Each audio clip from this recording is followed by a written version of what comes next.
Frank asked the judge, what should the standard be here for whether the duty to provide an appropriate public education has been discharged or not? He said, is it the state of the art or is it the state of the practice? Which is the standard? The case that illustrates the difference may be well known to many of you, though you may not realize it. Back in the late 20s, in a case that was central to the modern law of tort, that is to say, accidents and harm, one of the hands, whether it was learned hand or the other hand, I don't remember, maybe you do, was faced with a case, a suit for damages against not a ferry boat company, a tugboat company. And the tugboat company, following the state of the practice, widely shared, warned of approaching storms by hand signals from the shore. Well, what would you suppose in 1928 was not the state of the practice, but the state of the art? How about radio? And if the state of the art were used by that tugboat company, well, much less likely that the tug would have gone under. And that, if that's the standard of care, that's the duty. It is to the tugboat company to get real if they want to know about storms, and it is to each person in the schools to get real. The words are not mere words. Two things to reflect on from there, maybe three. I want to encourage every one of you to dig out this week the first set of regulations under 94-142. Ed made allusions to them. And I want you to write me a note if you agree with me that those regulations should be adopted again. And I'd like you to tell me why. They were extraordinary. And remember, regulations, any writings, in the presence of the events that have just happened, a piece of legislation, a Congress that has wrestled with things for a long time, regulations that are informed purposely by the folks who were writing them, by the experience of the people in schools around the country and in universities in preparing people to know the state of the art. Okay? Those regulations, those early regulations, those regulations contemporary with what the statute meant, are deserving of particular reference, deference, preference even, as Enfield says. What's that word when you read that opinion? And then look at the Park, the original Park, October 71 opinion, and notice how it uses the word prefer. In any event, that's one way to translate the hope that this decision does indeed mean get well, get serious, get on it, stop fooling around. Now, the very interesting thing about our polity is that in the period when the cases were brought and tried and decided, the same period in essence when the statutes were written and enacted, judges were very special people. And I think across the generations you can compare the background and the origins and the strengths and other things of the differing generations. In my mind, as I argued some time ago to the American Association of Law Schools, the judges of whom we speak here were people who almost everyone had political experience. They were in a legislature or in a Congress, or they were mayors, sometimes even city council people. What does that mean? It means that they had the experience of talking a great deal with very many people, most often about complaints, about what the law is doing to their lives. Well, the bad side and the good side, political people come to know how to analyze how a particular rule or piece of legislation will play out in real people's lives. That, I think, is the crucial talent required of judges. We now have judges from different spheres of our lives who are much less likely to have had that experience. It's trivialized or elevated by calling it an appreciation for humanity.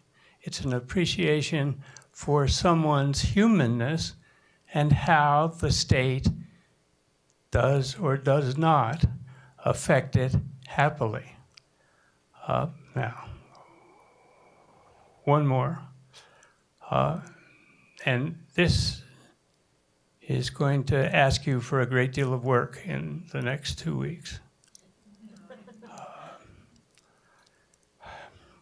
Ronald Reagan, by dint of his friends and by dint of some deep sense of values that he had, did 3 things which, when you reflect upon them, may surprise many of you, but may call for a celebration.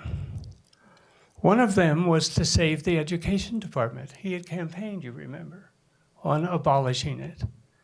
Well, when he thought about it, he didn't do it. The second was the earned income tax credit. You remember? Richard Nixon had invented it. It was not quite Pat Moynihan's guaranteed national wage, but it was close. It supplemented for people who were working their income to the point that at the beginning it got people pretty close to the poverty level, individuals and families. Ronald Reagan raised it, so it did get them to the poverty line and above it. And third, do you know that it was he who signed into law the home and community-based services provisions of Title IX of the Social Security Act of the United States, the medical assistance title? As you surely perceive immediately, that is now at grave risk. Yesterday, David Leonhardt described in a column on the left of the page in the New York Times op-ed that I hope you will read, what he called the sneaking around that is going on among Republican political people in Washington. And he reported, is I think the way to say it, that their hope is to spring this complex and dreadful set of secrets by January 4 and have it enacted by the Senate. Forgive me, July 4. Now, home and community-based services are paid for by medical assistance with a lovely high federal share. Medical services for people with disabilities are paid for with the same and even a lovelier, higher under ACA federal share. As that implies, occupational therapy and physical therapy are now schools and governors having grown very adept at moving things to medical assistants whenever they can to take it less off, more off, less on the state payroll. Social services, so important in a couple of the particular cases we've talked about here. They will disappear.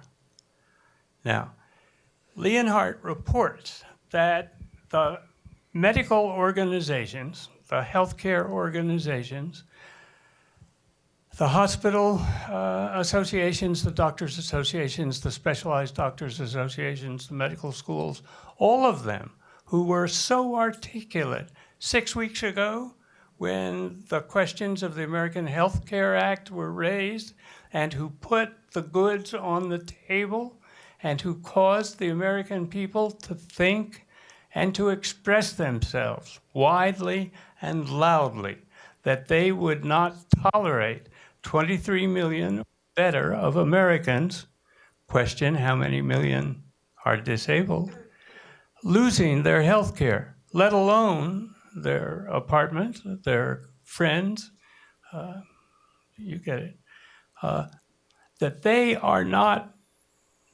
saying much these days, that they are kind of settled, that they've done their best, and they probably shouldn't do any more. So the question is, who is going to bring the American people to remember what's at stake here and to insist in the vivid and bold ways that are plainly necessary that the Congress know what they're in for if they do this. There are lots of ways at it. I hope you will exercise your imaginations in the course of the next 24 hours, and I hope you will give to the President and the Executive Director as quickly as you can your thoughts about what the disability rights movement, across the country, across every newspaper, we have access to every newspaper, across every person in the Senate and his chief of staff and every congressman. One idea is for TASH to write an op-ed piece, which needs to be bold and needs to be bloody in the sense that it makes clear to the American people what blood this will cost. And it needs to be sent to every newspaper in the country, and our friends and allies are a stone's throw away from each one of the newspapers if we can get the word to them. And after that op-ed is published, then at least 20 people among the movement must write to the newspaper and say, hey, that's really on the mark. This has to stop. And everyone sends to everyone who might vote, maybe even including the people on their staffs, the warning, the copy of the op-ed. I don't know if we can do that or not, Ruthie, Mr. President. But unless you guys get better ideas in the next 2 days, I think we need to draft such a letter for people to vary on their own and get it out as early as possible. By the end of this week, certainly by the first day or two of next week. This is the ball game. I mean, these are words. They are words that can approach and require and cause people to treat them as real, themselves to get real. What's at stake here are palpable things that hundreds of thousands, a third of 10 million, I don't know, depend upon. And they are at risk and have all too great a likelihood of being without those things that they have depended upon, grown with, become more independent, more members of the community, not simply community-based. So please think about those things and be in touch with our wonderful people, the wonderful people at TASH. And I hope we can bring this off. Thanks.